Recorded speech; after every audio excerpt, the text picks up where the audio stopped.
Okay, here's a series of a few quick videos to just get you up to speed in case you're not super into cybersecurity. Um, our class is advanced cybersecurity, so we're just going to jump in, but I'd like you to know some background. So I'm going to share a series of videos that will just kind of give you an introduction to cybersecurity. So here's the first one.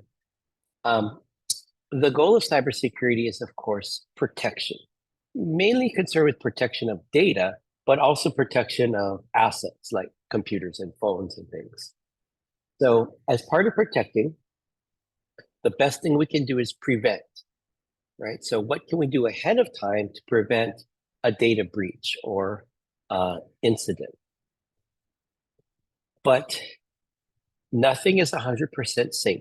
So, we have to be able to detect when a hacker accesses our system, and then we need to respond. What can we do to fix that problem when an incident happens? All right, and so we're going to kind of talk about this, and we're going to go really deep into those to see how we can do that. But as we think about this broad overview of cybersecurity, what often helps is to see a framework. So this is the NIST cybersecurity framework. It's produced by our government, and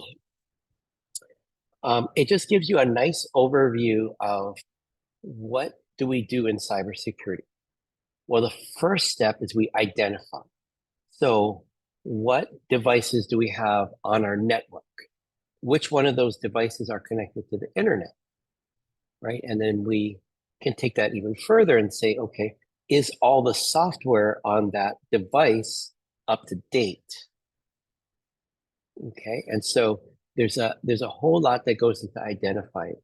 Okay, and then you see some other things here like governance, right? So is are there any laws that tell us we need to do something with our data? The one you're probably familiar with is HIPAA, the Health Information Protection Act. And so that says if we're dealing with health data, we really need to protect that well. Okay, so identify where does that data exist. Okay, so then that leads us into the next stage is just protect. What are we doing to protect that data? What kind of encryption do we have? What kind of controls do we have to who can access this data and who cannot? Okay, and like I said, breaches always happen, so we need a way to detect. What are we logging? What events? What are we doing to detect? Are we capturing all the data packets on our network so we can detect when something happens, right? And once we detect something, how do we respond to that? What is our plan? Do we have a playbook or a set of steps that we're just automatically going to take when an incident happens?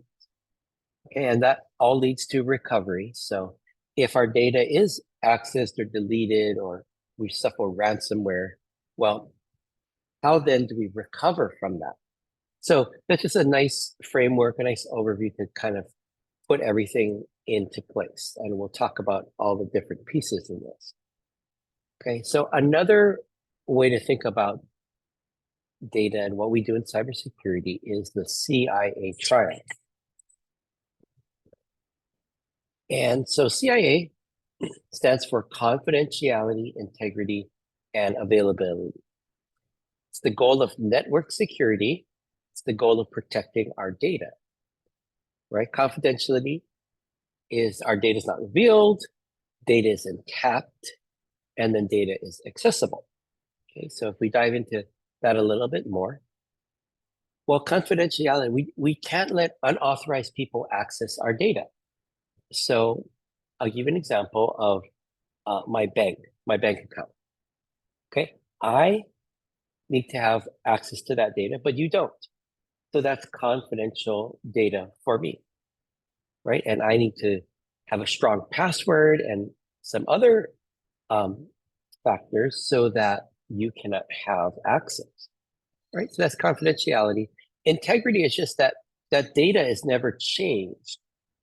right? So if my bank balance says I have $500 in the bank, well, if a hacker were to change that or modify that or take money out of my account and now I have $20, well, that's not good because they have modified my balance and now I don't have any money, right? So the integrity of that data, making sure that data isn't changed by someone is very key, right?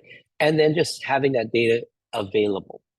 So when I open my bank app, I should just 24/7 be able to access my account data and see my balance, see how much money I have in there, right? So that data should be available whenever I need it. Okay.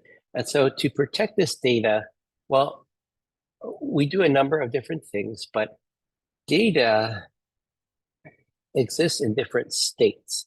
And how we protect them is a little bit different for each state, right? So when data is at rest, it's on a computer, it's on a server somewhere.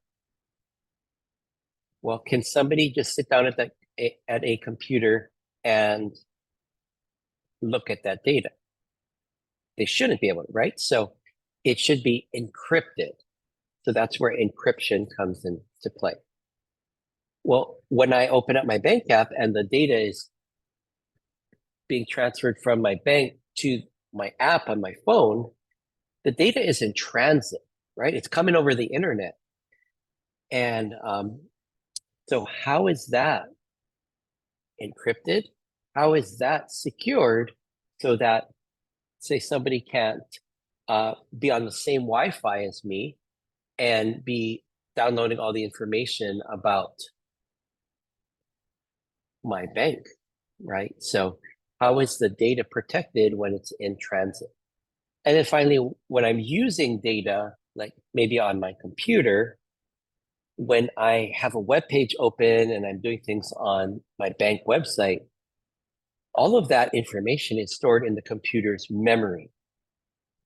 And I'm actively using it, but that is a time when I'm actively using the data. That's also another time when a hacker can change information and alter data right as I'm using it. So how is that protected? And that goes into some heavy programming, which is kind of beyond the scope of what we're doing. But this is all to say that these are just different areas that we have to look into and figure out, well, how are we going to protect this data? And if we, so what methods are the attackers going to use? And then how can we stop those? All right.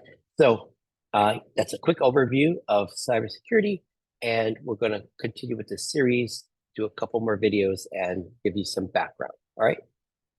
See you in the next video.